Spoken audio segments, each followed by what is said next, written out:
سنن ابی داؤد ترمذی کی حدیث ہے، سیدنا علی ابن ابی طالب رضی اللہ تعالیٰ عنہ اس حدیث کے راوی ہیں۔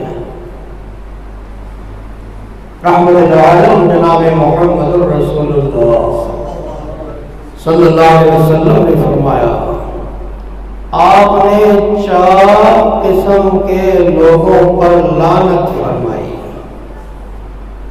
یہ کس پیغمبر نے لعنت کی؟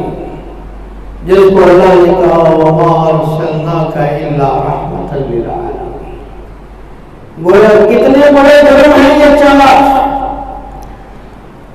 آپ نے فرمایا لَعَنَ اللَّهُ مَنْ لَعَنَ وَالِدَهُ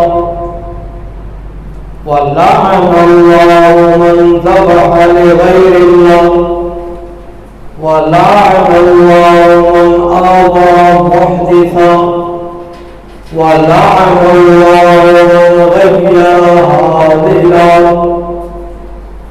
اللہ اکبر۔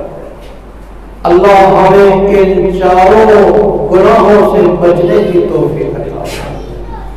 لعن اللہ من لعن والدہ، فرمایا اللہ لعنت کرے اس انسان پر جو اپنے باپ پر لعنت کرتا ہے۔ اللہ اکبر۔ وَلَعَنَ اللَّهُ مَنْ ذَبَحَ لِغَيْرِ اللَّهِ، اللہ لعنت کرے اس پر جو غیر اللہ کے لیے ذبح کرتا ہے، جو غیر اللہ کے لیے قربانی کرتا ہے۔ وَلَعَنَ اللَّهُ مَنْ آوَى مُحْدِثًا، اللہ لعنت کرے اس پر جو کسی بدعتی کو پناہ دیتا ہے۔ وَلَعَنَ اللَّهُ مَنْ غَيَّرَ عَادِلًا، اللہ لعنت کرے اس پر جو زمین کی علامات کو، نشانوں کو تبدیل کرتا ہے۔ اس کی زمین اس کے کھاتے میں، اس کی زمین اس کے کھاتے میں، جو زمین کے نشانوں کو بدلتا ہے۔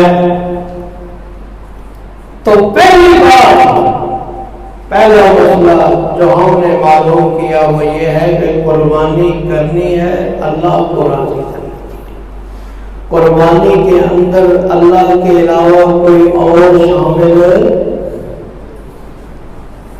ایسا نہیں ہونا چاہیے چلو قربانی دی قربانی تے نال وچ یارویں بھی شامل کریں۔ نہیں، اللہ کے لیے خالص ہے،